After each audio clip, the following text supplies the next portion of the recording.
আসসালামু আলাইকুম, আমি শিবির আহমেদ। আশা করি আপনি ভালো আছেন। আজকের এই ক্লাসে আপনাকে ওয়েলকাম করছি। আর আজকের এই ক্লাসটা হচ্ছে আমাদের ফটোশপ কোর্সের লাস্ট ক্লাস। সো আপনি এই এতগুলো ভিডিও যদি সিরিয়াল অনুযায়ী সবগুলো দেখে থাকেন তাহলে আপনাকে অসংখ্য ধন্যবাদ।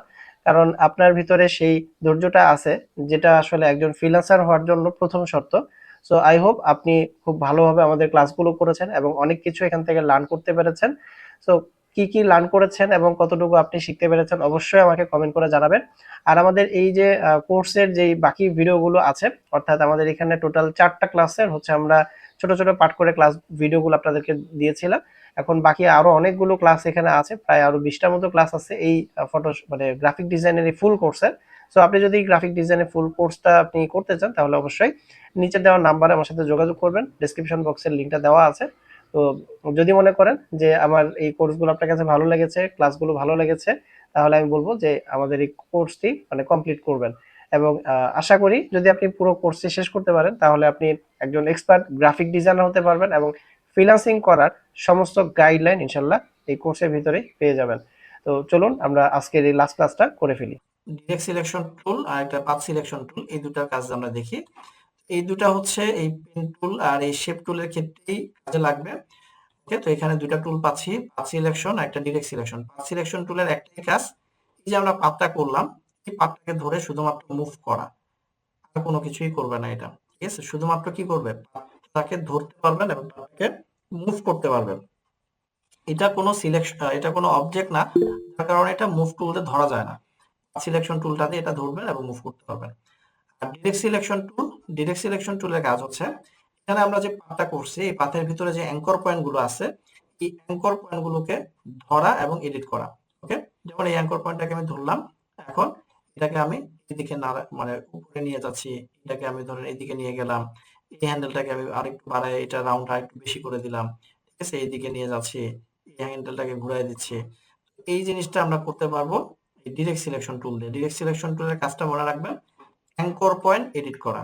পাথ সিলেকশন টুলের কাজ হচ্ছে পাথটাকে মুভ করা। এই কাজগুলো আপনাকে একটু লিখতে হবে, হ্যাঁ? কোনটা কি কাজ এটা একটু পারলে লিখে রাখবেন, তাহলে আপনার জন্য সহজ হবে। আচ্ছা, এখন যদি এরকম হয় যে এই দুইটা অ্যাঙ্কর পয়েন্ট আমি সিলেক্ট করছি, তাহলে কি হবে, যে কোনো একটাকে ধরলে দুইটা সবাই মুভ হবে, দুইটা সবাই মুভ হচ্ছে। এরকম দরকার হতে পারে যে আপনার ধরেন একটা জায়গায় আপনার 10টা অ্যাঙ্কর পয়েন্ট আছে, বাট মানে দুইটা একসাথে মুভ করার দরকার, তো সেই ক্ষেত্রে দুইটা একসাথে এইভাবে সিলেক্ট করে নিতে হবে যে এখন এই দুটা মুভ হচ্ছে। এখন যদি এইটা আর এটা ধরার দরকার হয়, এখন এইভাবে যদি আমি টান দিই, তাহলে যে ভিতরের এগুলো সিলেক্ট হয়ে গেছে। ওকে, ভিতরের এগুলো কি হয়ে গেল, সিলেক্ট হয়ে গেল। এই অবস্থায় ক্লিক করে ড্র্যাগ করলে ওগুলো কাজ মানে সবগুলোই এটা সিলেক্ট হয়ে যাচ্ছে। তো সেই ক্ষেত্রে আমরা কি করব, এটা সিলেক্ট করলাম, শিফট প্রেস করে এখানে এসে একটা ক্লিক করলাম, তাহলে এটা আর এটা সিলেক্ট হইলো। ওকে, তো এই যে ডিটেইলসটা এটা আসলে এভাবে কেউ মানে বলে না, তো এই জন্য এই জিনিসগুলো আমি ব্যাখ্যা সহ করে দিচ্ছি, কারণ এই খুঁটিনাটি বিষয়গুলো না বুঝলে কাজ করতে গিয়ে অনেক প্রবলেম পড়বে না। বিষয়গুলো আমি সবকিছু খুলে বলে একদম বলে দিচ্ছি যাতে আপনার সহজ হয়ে যায় বিষয়টা। এই হচ্ছে direct selection tool, path selection টুলের কাজ। তো এইটা আমি এই টুল দিয়ে আমরা পাথ করি, অথবা এখানকার যে শেপ গুলো আছে এই শেপ গুলোতে হচ্ছে আমরা শেপ তৈরি করি, যাই করি না কেন সবগুলোতে আমরা এই ডিরেক্ট সিলেকশন টুল দিয়ে কাজ করতে পারবো। যেমন ডিরেক্ট সিলেকশন টুলটা দিয়ে ধরেন এখানে এসে আমি এটা শেপটাকে পরিবর্তন করে দিতে পারতেছি। ওকে, এখানকার যে অ্যাঙ্কর পয়েন্ট আছে এটাকে জাস্ট ধরে টেনে দিলাম, এটা কিন্তু শেপটা পরিবর্তন হয়ে গেল।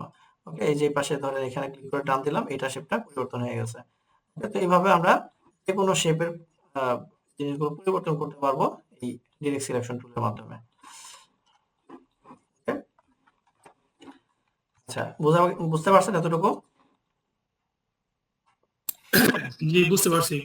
ওই পাঁচের যে কালারটা এটা চেঞ্জ করে কিভাবে? যেমন অনেক সময় দেখা যায় আমি মানে পাতটা দিয়ে টানতেছি পেন্ট করে, কিন্তু আপনি দুটোটা সেম কালার মিলে যেতেছে, আমি বুঝতে পারতেছি না, সেক্ষেত্রে চেঞ্জ করবো কিভাবে?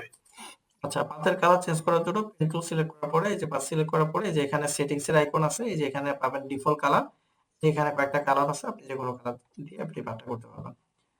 ঠিক আছে? আচ্ছা। আচ্ছা, আর এখানে রাবার ব্যান্ডটা অন রাখবেন। রাবার ব্যান্ডটা হচ্ছে পাথটা দেখা যাবে কি দেখা যাবে না সেটা।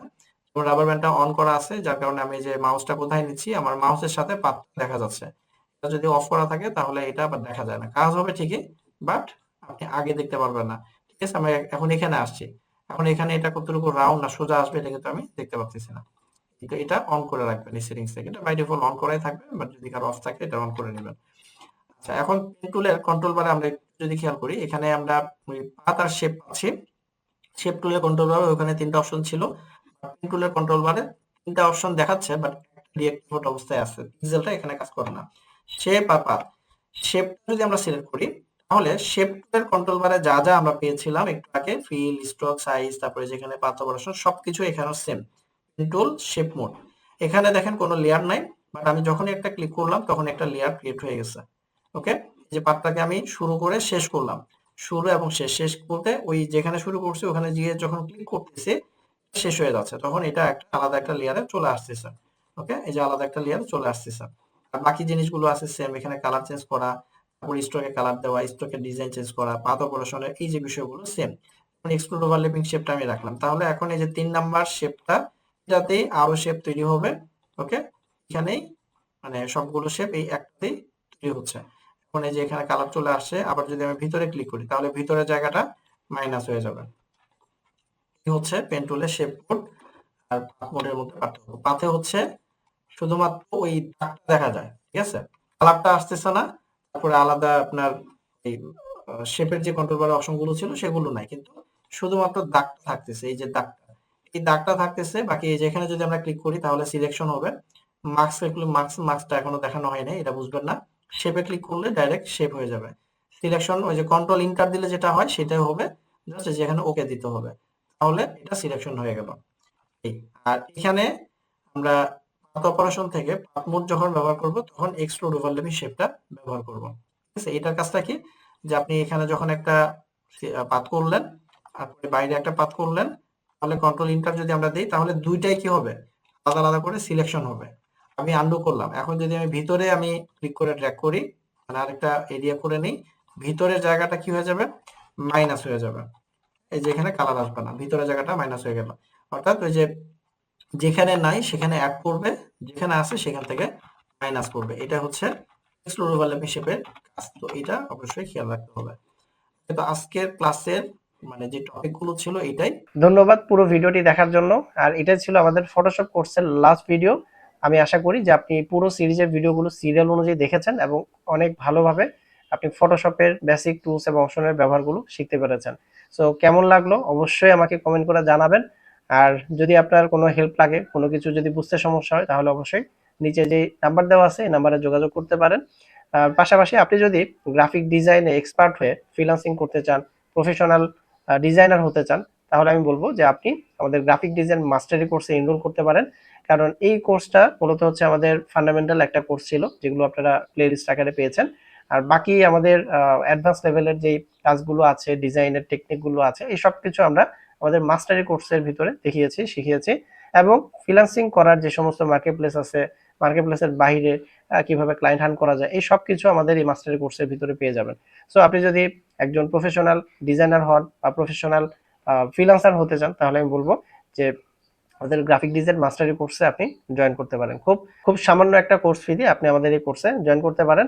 আর এটাও আমি আসলে ফ্রি দিতে পারতাম, বাট আসলে ফ্রির অনেকে এটার ভ্যালু দিতে চায় না। সো এর কারণে আসলে সামান্য একটা কোর্স ফি নির্ধারণ করেছি, যাতে আপনি এতটুকু আপনার নিজের প্রতি ইনভেস্ট করতে পারেন এবং সেই ইনভেস্টমেন্টের গুরুত্বটা আপনি দিয়ে পুরো কোর্সটা যেন আপনি কমপ্লিট করতে পারেন।